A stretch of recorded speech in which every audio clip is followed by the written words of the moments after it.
Bonjour à tous, ici Jean-Philippe Lebleu du Comité pour la République du Canada. Bonjour à nos amis au Canada, en Haïti, en France, partout dans les pays francophones. Aujourd'hui, nous allons avoir une émission très spéciale sur le sujet de l'eau. Et c'est une campagne en fait que notre mouvement, le mouvement international de Lyndon LaRouche, est en train de mener. Plus particulièrement aux États-Unis, on a parlé récemment de la crise en Californie, la crise de l'eau et le fait que aux États-Unis, en fait, dans la région de la Californie, on est vraiment à une situation très précaire. Et si rien n'est fait par rapport au problème du manque d'eau dans cette région-là, on risque de perdre la Californie, qui est à elle-même une des plus grandes économies du monde, surtout dans le domaine agricole. Donc, M. Lyndon LaRouche a lancé une campagne par rapport à cette crise de l'eau.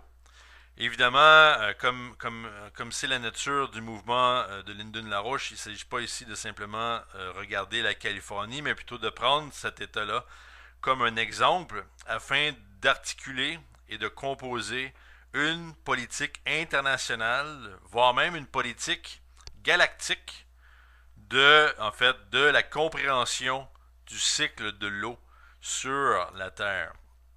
Donc, un de nos collaborateurs, dénommé Ben Deniston, qui travaille aux États-Unis avec le mouvement politique de LaRouche, la section scientifique, vient de publier un récent document sur, en fait, la situation en Californie, mais plus loin que ça. Donc, c'est en fait un document qui est annoncé comme étant un dossier nécessaire pour le prochain président des États-Unis. Et le document s'intitule De nouvelles perspectives concernant la crise de l'eau dans la région ouest des États-Unis. Donc, ce nouveau document-là, je vais justement faire une présentation sur ce document-là et aussi utiliser un des discours faits par Ben Deniston au 1er avril 2015, où justement il a élaboré un peu plus sur son document. Donc j'ai utilisé ces deux documents-là pour vous donner un sens en fait de la véritable approche nécessaire aujourd'hui. Pas simplement concernant l'eau, mais concernant en fait l'activité humaine sur la planète Terre et dans le système solaire. Donc en fait, c'est justement, il faut commencer à regarder la question du cycle de l'eau par rapport aux activités dans la biosphère, l'activité sur le Soleil et l'activité dans la galaxie même. Et M. Larouche parle évidemment que la Chine, comme on sait très bien, les gens de notre émission savent très bien, les nations du BRICS, Brésil, Russie, Inde, Chine, Afrique du Sud, sont en train de mener la campagne pour le développement, et plus particulièrement la Chine, qui s'est montrée évidemment très sérieuse par rapport, premièrement, par rapport au développement de l'Eurasie en soi, par rapport aux technologies du développement hydraulique. Donc, on va parler là, tantôt de différents projets qui se passent en Chine, qui sont des projets énormes de déplacement d'eau, surtout de faire passer l'eau pour amener l'eau aux régions populeuses de la Chine, dans des régions justement où il manque d'eau. Donc, on parle de ces technologies-là et aussi l'approche de la Chine visant à conquérir le système solaire et les différents processus qui s'y trouvent, ce qui va demander le développement de la fusion nucléaire, donc l'approche chinoise du redéveloppement, en fait, disons, on va parler de la renaissance de la mission chinoise pour conquérir la Lune, c'est-à-dire de vraiment aller sur la Lune, utiliser, euh, aller là-bas pour aller chercher l'hélium 3, qui est le matériel nécessaire pour la fusion nucléaire. Donc, et en fait, quand on regarde les projets déjà entamés au niveau de l'eau, déjà on voit que la Chine a dépassé le travail des États-Unis, a dépassé le travail des États-Unis en quelques, en fait, on parle en 2 ou 3 décennies. Et en fait, les projets chinois faits durant cette période-là dépassent tous les projets faits par les États-Unis depuis le début du siècle. Les États-Unis ont carrément arrêté les grands projets hydrauliques dès les années 60-70. Donc, quand on ajoute à ça la mobilisation des BRICS, et par exemple la mobilisation incroyable derrière la Banque asiatique pour les investissements dans les infrastructures, donc la BAII, une banque dominée surtout par la Chine, mais auquel s'est joint 54 autres pays, beaucoup de pays aussi en Europe, des gens qui veulent se joindre à la politique de développement. Et, toujours selon M. Larouche, si les États-Unis se joignent à ce processus-là, donc là, on va voir vraiment à travers la planète de grands projets d'infrastructure de l'eau qui vont être démarrés, pas juste en Chine, mais partout, pour justement s'attaquer à la désertification mondiale, qui est un phénomène en fait très menaçant et qui s'attaque surtout aux terres, en fait, aux terres de bonne qualité qui sont en train de disparaître dû à cette désertification-là. Donc, M. Larouche dit il faut que la Chine travaille en commun avec les États-Unis et vice-versa. Et en fait, quand on regarde le document fait par Ben Deniston, on se rend compte que, comme le dit Larouche, que le potentiel hydraulique pour les États-Unis a été complètement revu et corrigé par le document de Ben Deniston. Donc, on parle pas simplement en fait des eaux souterraines en Californie ou de la précipitation actuelle. On parle de projets, en fait, on parle de trois types de projets. On parle de projets à l'échelle continentale, donc comme on a parlé à notre émission déjà, le projet Nawapa, par exemple pour l'Amérique du Nord, qui vise à prendre l'eau qui se trouve dans la région de l'Alaska, du Yukon et de la Colombie-Britannique, aux États-Unis et au Canada, et d'amener une énorme partie de cette eau, on parle de 200 km3 d'eau par année, ce qui est énorme, pour amener ça jusque dans le nord du Mexique. Donc on utilise la gravité qui est déjà là et on utilise un système de pompage pour faire un très gros projet continental. Cependant, ce projet-là est loin d'être suffisant et aujourd'hui, on est dans une autre approche. On est dans une approche beaucoup plus grande. C'est-à-dire qu'on veut aller chercher l'eau dans les océans. Donc, on parle de dessalination d'eau, dont on va parler. Et on va parler plus précisément du processus de ionisation atmosphérique qui est en train d'être développé, surtout depuis les années 90, mais encore, il y a encore beaucoup de travail à faire. Donc, M. Larouche dit la politique américaine de l'eau actuellement est une fraude, qui est une politique en fait de simplement de conserver l'eau et au lieu de créer de nouvelles quantités d'eau potable. Donc, le système Kepler, en fait, le système Kepler, c'est l'idée que l'être humain doit se voir dans le système solaire plutôt que simplement sur la Terre.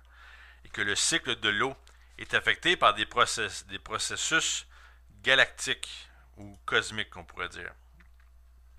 Donc, cette approche-là, cette conception-là des choses est ce qui doit recruter le prochain président des États-Unis. On a parlé récemment du candidat Martin O'Malley dans le Parti démocrate, qui pourrait être un bon candidat. Il faut évidemment l'éduquer sur beaucoup de sujets, mais c'est quelqu'un qui comprend déjà l'importance de la loi Glass-Steagall. Donc déjà là, la loi de séparation bancaire qui va mettre Wall Street en faillite.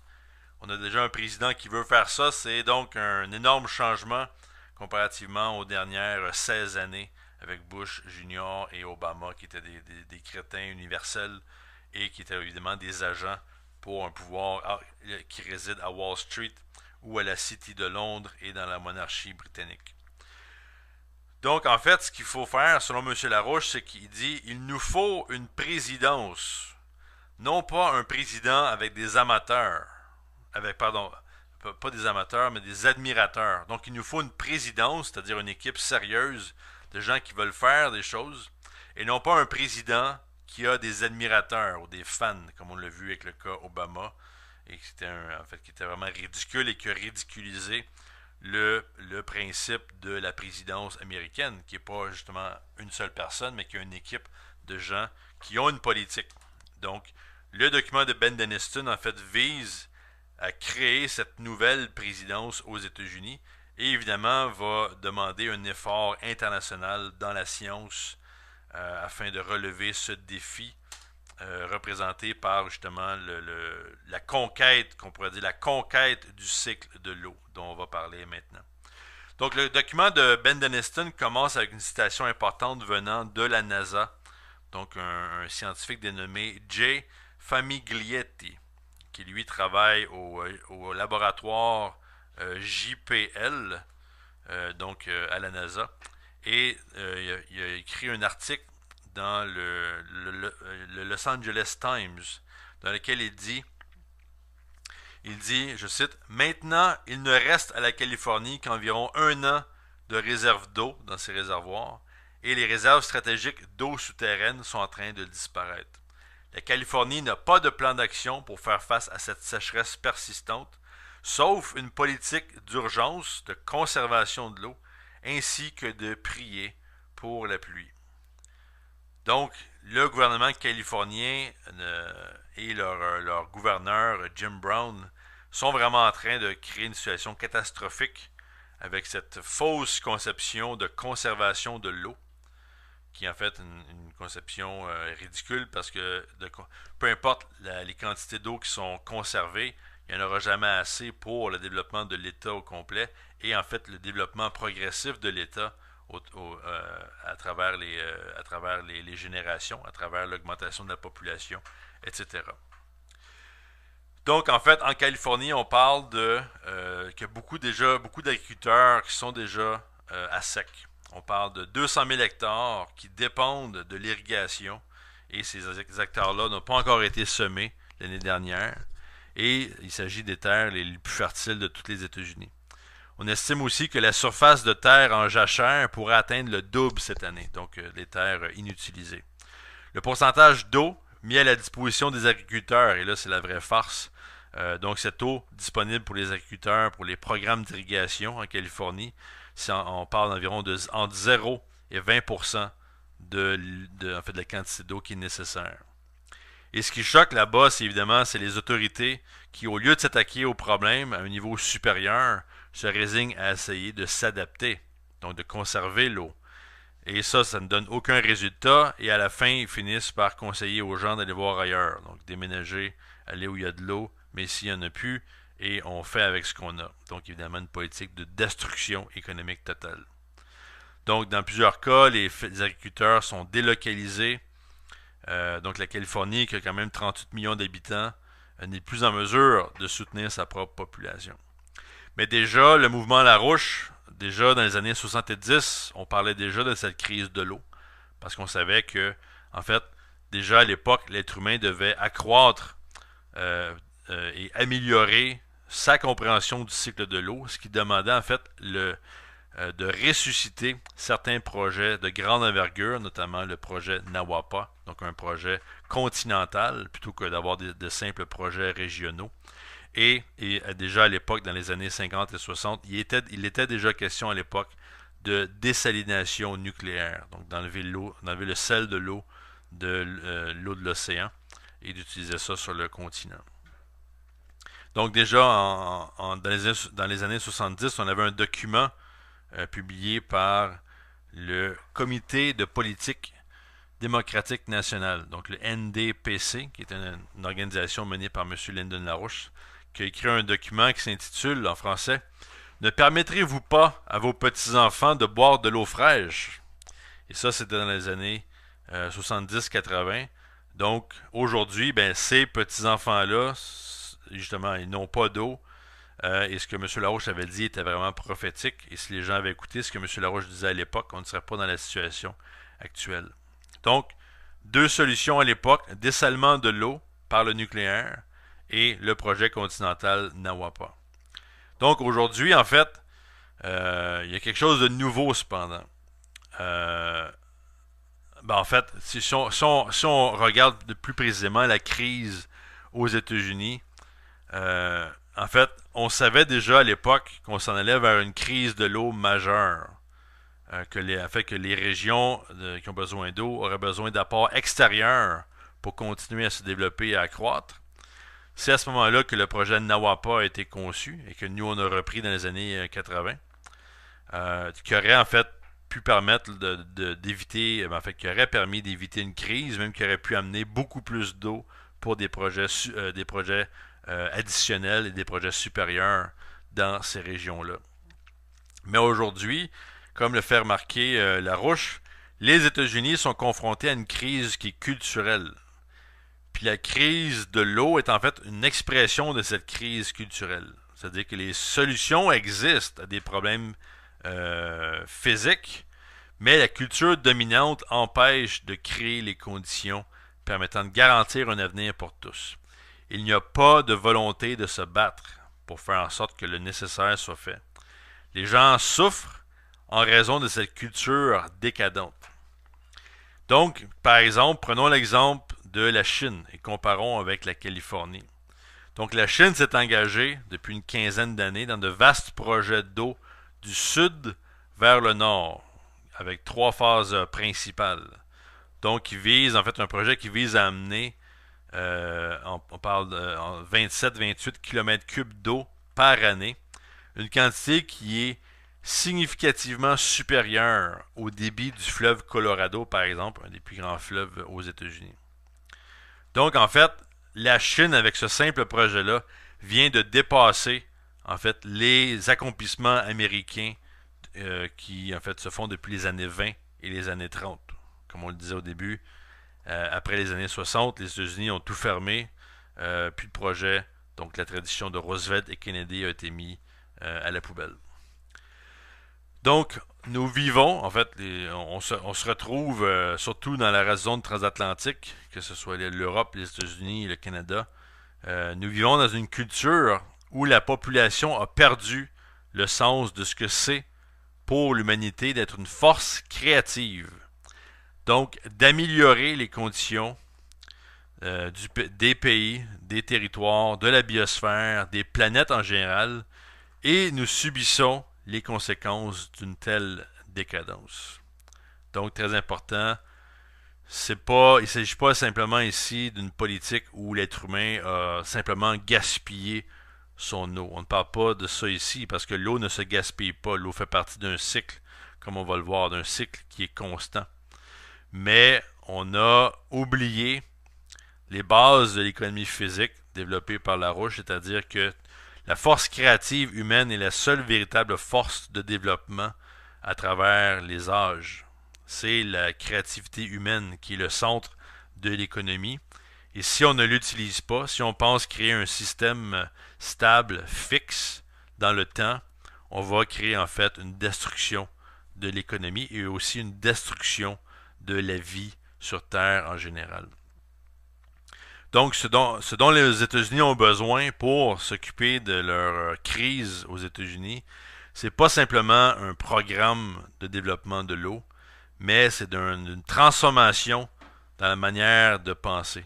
Donc, une perspective, en fait, qui est galactique. Et la Chine, en fait, commence vraiment à comprendre cette nécessité-là. Et la Chine aussi, en fait, est un bon exemple maintenant par rapport au grand projet de développement qu'elle a déjà entamé. On tient à préciser ici qu'aujourd'hui, la Chine est maintenant devenue, c'est maintenant hissé au 5e rang mondial pour sa superficie forestière. Donc la Chine qui vise en fait de planter 100 milliards d'arbres depuis depuis la fin des années 70, donc depuis 1978 plus précisément, et déjà la moitié de ces arbres-là ont déjà été plantés. Donc la Chine qui est en train de redevenir, comme un de nos collaborateurs disait en France, un poumon. Donc redevient un poumon sur la Terre. Et aussi, évidemment, on parlait tantôt de transfert d'eau. On parle d'une voie fluviale de 1432 km qui, en fait, vise à amener de l'eau, comme on disait tantôt, du sud vers le nord. Donc, d'amener des masses d'eau importantes de la rivière Han, qui est un tributaire là, du fleuve Yangtze, qui est un des énormes fleuves qui utilise énormément sur lequel on a le plus gros projet hydroélectrique en Chine d'environ 22 gigawatts de production. Donc, des eaux prélevées dans la rivière Han qui vont être transportées en fait jusqu'au nord du fleuve Jaune dans la région de Pékin et de Tianjin où il y a une énorme population. Donc, des projets en fait dont il faut s'inspirer. Et comme le disait Ben Deniston, c'est pas simplement une question de projet, mais c'est plutôt l'esprit qui est différent. C'est-à-dire qu'en Chine, on a un dévouement à la création d'un avenir pour tous. Et c'est ce que démontre en fait le programme spatial chinois, le développement industriel de la Lune pour aller chercher l'hélium-3 pour produire la fusion. Donc on se donne avec cette approche-là une capacité à aller beaucoup plus loin dans le système solaire, donc avoir une propulsion par la fusion nucléaire qui va faire en sorte que les planètes, comme la planète Mars, au lieu de prendre 6 mois pour s'y rendre, on pourra le faire en quelques jours. Ce qui va évidemment augmenter de manière faramineuse notre activité dans le système solaire et notre compréhension du système solaire et de l'univers en soi. Donc, Dennis Speed rappelle, Ben Deniston, excusez-moi. Ben Deniston rappelle dans son document que, et je cite, la mission et l'obligation de l'espèce humaine est l'amélioration des conditions pour la vie sur Terre, le développement et l'amélioration de la planète par la compréhension, la gérance et l'amélioration des systèmes et des procédés en jeu. C'est cela que l'espèce humaine fait de manière naturelle et elle doit continuer de le faire. Et le système hydraulique global est un enjeu critique. Ultimement, le cycle hydrologique est un cycle global. Donc de quoi on parle quand on parle de cycle hydraulique? On regarde en fait les deux phénomènes les plus importants dans ce système de l'eau qui sont évidemment l'évaporation de l'eau créée par le soleil et par la suite la précipitation de cette eau. Donc l'espèce humaine, à travers son développement économique, a commencé par en fait se déplacer là où se trouve déjà de l'eau, donc se déplacer près des rivières, près des lacs, etc. Par la suite, on a réussi à déplacer l'eau, donc on ne se déplace plus, mais on déplace l'eau. Donc, on a créé une politique d'irrigation qui remonte à très longtemps en Égypte, à l'époque de l'Empire romain, en Syrie, etc. Donc, une technologie qui a plusieurs milliers d'années. Aussi, on parle évidemment de la conservation d'eau, qui est encore une approche très primaire par rapport au cycle de l'eau.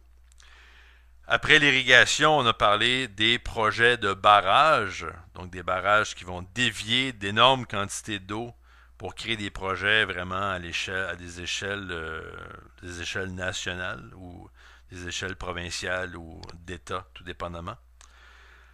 Par la suite, l'approche continentale, le projet de Nawapa qui est un très bon exemple, où là vraiment, on est en train d'analyser et en fait d'agir par rapport au cycle de l'eau continentale. Donc on regarde où se trouvent les précipitations principales et on déplace cette eau-là vers les terres les plus riches. Mais on parle d'une politique qui s'étend sur des milliers de kilomètres carrés. Donc une approche encore plus grande. Mais, tenez-vous bien, cette dernière approche-là n'est plus suffisante.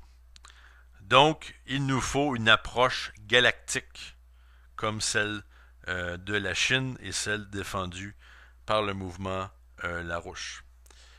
Donc, la Terre et tous les systèmes biosphériques, hydrologiques, volcaniques, etc., la Terre et tous ces systèmes-là n'ont jamais été un système isolé.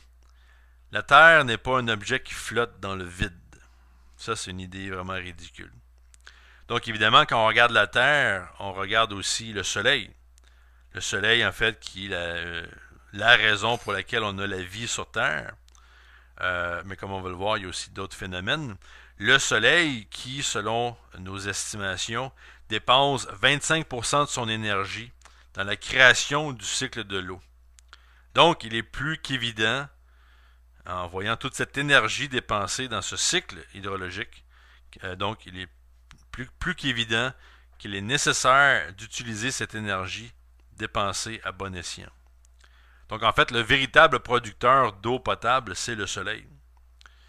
Et quand on regarde le soleil, ici on se redéplace encore plus loin, où là on parle de cycle galactique. Et il y a un fameux cycle dont le concept a été développé de plus en plus par le docteur, le scientifique israélo-américain, le docteur Nir Shaviv, qui lui parle de ce cycle, en fait un cycle de 32 millions d'années, dans lequel, en fait, ce qui se passe, c'est que le soleil, le système solaire dans lequel nous vivons, non seulement tourne dans une galaxie et passe à travers les bras spiralés de la galaxie, mais le cycle de 32 millions d'années est en fait lorsque le système solaire passe de haut en bas de la galaxie.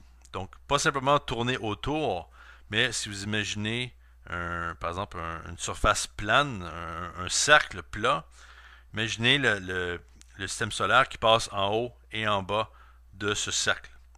Donc, traversant différentes régions plus ou moins actives en termes de phénomènes cosmiques et en termes de radiation cosmique. Donc, si on regarde les travaux, je vais faire une parenthèse ici, les travaux de M. Shaviv, en fait, qui a montré, il y a de ça environ 10 ans, que le déplacement du système solaire à travers la galaxie pouvait être à l'origine, par exemple, des grandes glaciations et autres épisodes de ce genre. Donc, il ne s'agit pas d'un simple processus terrestre, ni même d'un processus terrestre solaire, mais de ce que nous pouvons appeler un processus terrestre solaire galactique. Donc, il ne s'agit pas simplement de la position de la Terre par rapport au Soleil. C'est pas simplement ça qui va décider des grandes glaciations ou des grands phénomènes biosphériques, mais bien d'un déplacement du système solaire dans la galaxie. Et de plus, on sait également, depuis un certain temps, que les rayons cosmiques galactiques, qui sont d'une énergie bien supérieure à ceux qui viennent du Soleil, bombardent régulièrement l'atmosphère terrestre et qu'ils ont un impact direct sur les phénomènes électriques et toute l'ionisation qui y prend place. Donc la question d'ionisation est en fait étudiée quand on regarde par exemple la formation des nuages, la condensation de l'air, la condensation de la vapeur d'eau. Et cette vapeur d'eau-là, dans l'atmosphère, qu'est-ce qui va la transformer en eau et qu'est-ce qui va l'amener à devenir une précipitation? Donc il y a plusieurs raisons de penser que ces facteurs liés à l'ionisation de l'atmosphère jouent un rôle important. Donc le docteur Shaviv et ses associés ont montré, il y a de ça quelques mois, que le système solaire ne fait pas que tourner autour de la galaxie, passer à travers les bras spiraux, mais comme on le disait, traverse le disque galactique du haut en bas et vice-versa. Donc c'est ce phénomène-là qui est lié sur Terre aux périodes d'extinction de masse, de changement et d'émergence de nouvelles formes de vie, d'immenses bouleversements au niveau de la biodiversité et de l'évolution. Donc quand on parle d'extinction des dinosaures, nous on en a parlé, on va parler d'un météorite, qu'il y a eu des volcans, etc. Mais le point est que, au lieu de simplement regarder ce qui se passe sur la Terre à ce moment-là, le but c'est de voir où se trouve la Terre, où se trouve le système solaire, et qu'est-ce qui se passe à l'extérieur de ça. Comme on le disait au début, la Terre n'est pas un corps isolé dans le vide. Donc c'est une erreur de simplement mettre le nez dans la Terre. Il faut au contraire lever les yeux au ciel. Donc, si on poursuit avec l'analyse, toujours du Dr Shaviv, de plusieurs données sur les variations climatiques au cours des 500 derniers millions d'années, on peut montrer justement le lien entre d'importantes périodes de réchauffement et de refroidissement correspondant à un cycle de 32 millions d'années environ. Donc, évidemment, les manuels scientifiques habituels ou les principaux manuels scientifiques ne disent rien à ce sujet-là. En général, on ne traite aucunement de ces interactions-là d'un processus galactique solaire. Mais quand même, l'espèce humaine est la seule espèce qui soit en mesure de réfléchir à ce type de problème. Ce type de perspective ouvre de nouveaux horizons et nous permet de prendre conscience du fait que le cycle de l'eau sur Terre est tributaire de l'activité cosmique, galactique même, et de ses effets. Cela nous permet également d'envisager les solutions de manière différente. Et c'est là, je pense, le point de cette différente conception de l'être humain et cette différente conception de la créativité humaine qui va nous permettre de résoudre de très grands problèmes. Et le problème de l'eau, en fait, le défi de contrôler le cycle de l'eau est un défi immense, mais qui ne peut pas se faire si on pense que l'eau est simplement une espèce de phénomène terrestre et que, comme plusieurs gens le pensent, que le climat est simplement affecté par l'espèce humaine, ce qui est vraiment ridicule. Et toute personne qui défend la question de réchauffement climatique vraiment ne comprend pas ne comprend pas plusieurs choses, mais ne comprend pas que le cycle de l'eau est un cycle qui réutilise l'eau constamment, donc il n'y a pas de perte d'eau, première des choses, et que la Terre, comme on le disait, n'est pas isolée, n'est pas dans le vide. Donc il y a plusieurs phénomènes. Et si vous pensez que le climat n'a rien à voir avec le soleil, mais je pense que vous avez vraiment des problèmes au niveau de votre compréhension de la nature des choses. Donc, en fait, la question qui se pose quand on traverse tout ça, on se dit, pourquoi en Californie, alors qu'on ne reste plus qu'un an d'eau, un an de réserve d'eau, pourquoi est-ce qu'il faudrait se concentrer sur ces problèmes galactiques, cosmo-scientifiques est-ce qu'on parle de la guerre des étoiles là ou on parle de science? C'est un peu ça la question. Donc, en fait, ce dont il faut parler, c'est qu'est-ce qui crée le climat. Et qu'il existe des théories, justement, qui démontrent le rôle des rayons cosmiques dans la création des nuages, par exemple, dans la production d'ionisation et de différentes autres propriétés électriques dans les basses couches de l'atmosphère et qui sont évidemment liées directement au climat. Quand on regarde le cycle de l'eau, par exemple, on peut voir que, en fait, on parle de 413 000 km3 d'eau qui s'évapore chaque année, qui s'évapore des océans. Et de ça, environ 113 000, donc environ un quart, à peu près 25% de cette eau-là, donc 113 000 km3 d'eau, va tomber sur le continent. Et en fait, 90% de l'eau va en fait retourner dans les océans sans toucher au sol. Donc sans jamais être utilisé.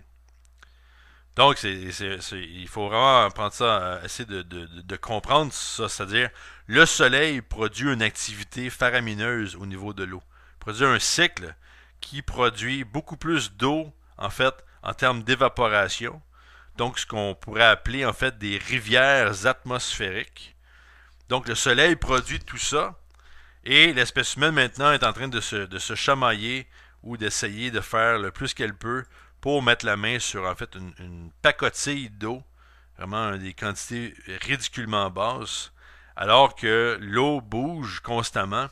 Et la plupart de la vaste majorité de cette eau-là va retomber dans l'océan. Donc, on a un processus qui sert, dans un sens, qui sert à rien, à moins que l'espèce humaine décide de mettre la main là-dedans. Donc, quand on regarde la Californie, par exemple, l'humidité atmosphérique près de, justement, sur la côte ouest des États-Unis, donc amenée là, par l'océan Pacifique, cette humidité-là devient un réservoir d'eau qui est évidemment plus grand que toute personne en Californie aurait pu conceptualiser.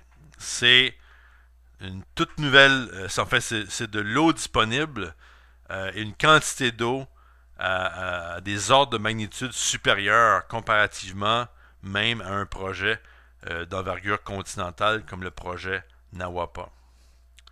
Donc, de ce point de vue-là, écoutez, c'est important d'avoir une solution, et c'est ce que le document de M. Denniston vise à produire. Donc, la Californie, en fait, il y a deux approches. Il y a deux approches à prendre. La première qui est de gérer l'eau de surface à une échelle continentale. La deuxième, c'est d'aller chercher de l'eau dans les océans et dans l'atmosphère.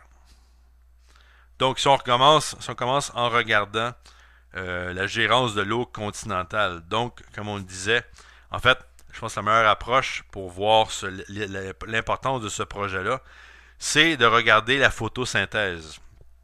Donc, le processus là, de développement biosphérique des plantes, des arbres, des fruits, des légumes, etc.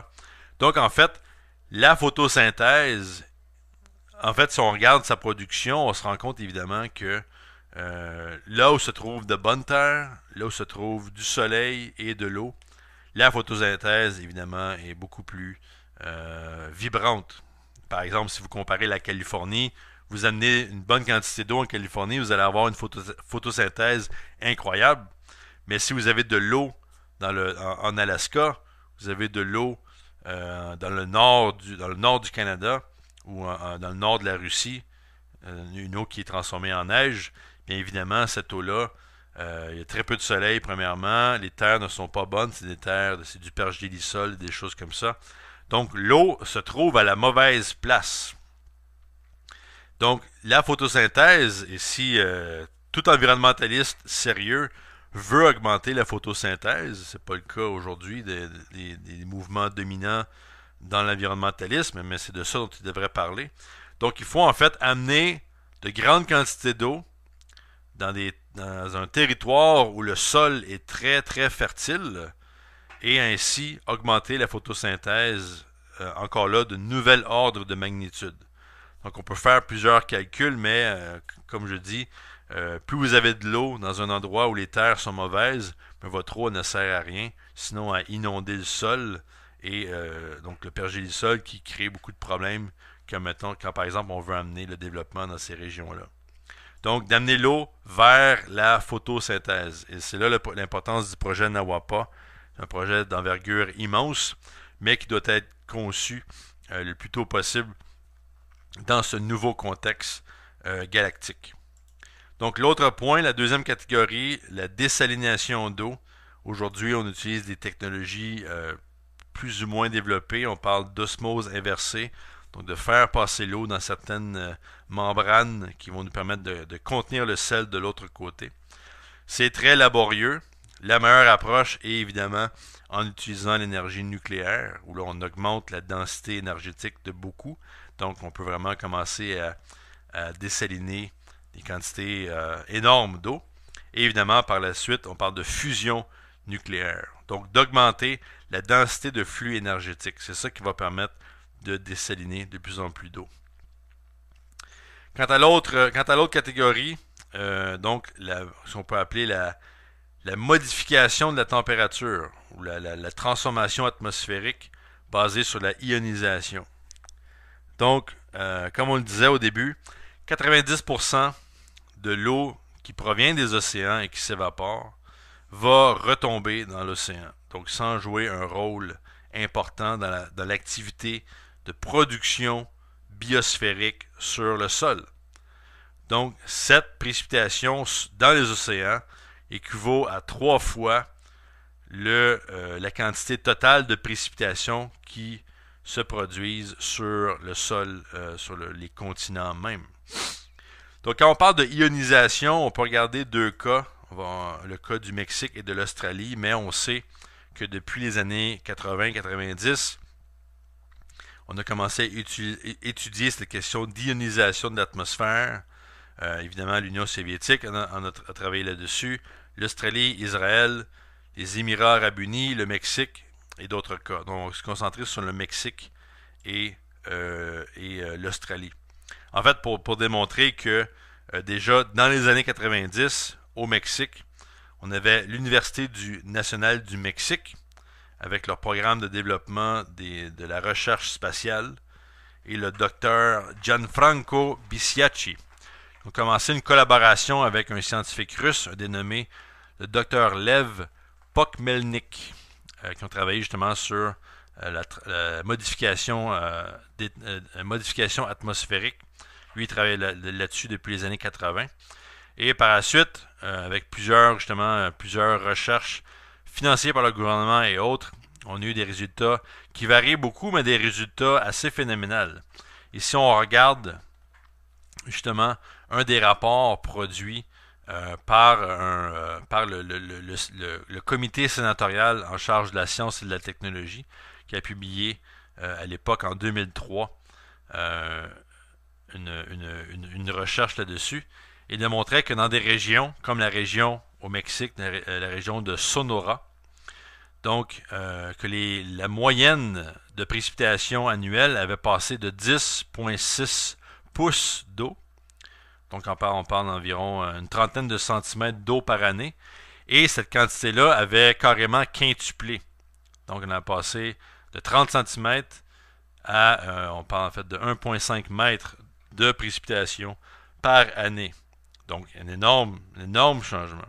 Et ça a été fait malgré le manque de fonds pour le projet. Et en fait, le projet a dû arrêter pendant 3 ans. Et par la suite, quand le projet a été réouvert, là, on a parlé d'une quantité similaire, donc 47 pouces, donc un peu moins que la dernière fois. Mais tout ça pour dire que, et dans d'autres régions aussi, le potentiel peut plus que doubler, plus que tripler. Donc, ce qui est immense. Et évidemment, cette augmentation-là d'eau se traduit par l'augmentation de production. Et dans le cas du Mexique, puis on a eu, par exemple, on parle de 2004, on avait parlé d'une augmentation de la production de fèves, une augmentation de 61% dans des régions justement affectées par la ionisation atmosphérique. Et aussi le scientifique dont on parlait tantôt, le scientifique Gianfranco Bisiacci, parlait aussi que chaque station de ionisation atmosphérique, où on parle de ces espèces de tours qui vont produire des pulsations électriques pour créer la ionisation, en fait, peuvent créer un changement dans le climat dans un rayon de plus de 200 km. Et pour le cas de l'Australie, c'est un peu similaire. Donc, on parle de 2007-2008 avec une organisation qui s'appelle les technologies de la pluie australienne, Australian Rain Technologies. Donc, en 2002-2008, ce groupe-là, donc le Australian Rain Technologies, a créé 3 programmes d'essai. Et dans les 3 régions, donc on a la région de Bundaberg, Adélaïde, deux essais scientifiques dans la région de Adélaïde, et dans la région de Bundaberg, on parle d'une augmentation de 17,6% des précipitations. En Adélaïde, on parle de 15,8% et une autre aussi de 9,4%. Donc là, on parle évidemment d'un projet très petit. Ce dont M. Larouche parle et le document de Ben Deniston parle, c'est d'une campagne mondiale. Une campagne mondiale pour comprendre le cycle galactique de l'eau. Je pense qu'on peut parler comme ça. Donc, du cycle galactique de l'eau et de permettre à l'espèce humaine d'aller chercher ces rivières atmosphériques. Donc, évidemment, là, on ne parlera pas de simplement une dizaine de stations au Mexique, mais on va parler en fait de dizaines de milliers de stations à travers le monde pour justement étudier ce phénomène et faire en sorte qu'on puisse comprendre les relations entre ces différents cycles atmosphériques, ces différents cycles galactiques qui vont permettre à l'espèce humaine d'accroître son développement et d'accroître sa présence dans l'univers au complet. Et pour conclure, Ben Deniston écrit dans son document et en fait nous rappelle que l'espèce humaine est la seule espèce sur la planète qui peut commencer à comprendre les grands processus comme les relations changeantes dans le système solaire et la galaxie de la Voie lactée et utiliser cette compréhension-là pour améliorer les conditions pour la vie ici sur Terre. Il est maintenant temps d'agir selon cette approche. Donc, voilà la présentation pour cette semaine. S'il y a des bouts, cette émission-là va jouer sur la radio, Radio Natif Natal 89.7, du lundi au vendredi de 4h à 5h en Haïti. On va poster l'émission sur aussi YouTube, Facebook, etc. Assurez-vous de réécouter cette émission-là. Je vais aussi mettre sur notre page YouTube le lien pour plusieurs documents sur le sujet en français et en anglais que vous pourrez creuser pour approfondir le sujet. Mais pour cette semaine, c'est tout pour moi. Donc, Jean-Philippe Lebleu du Comité pour la République du Canada qui vous dit à bientôt.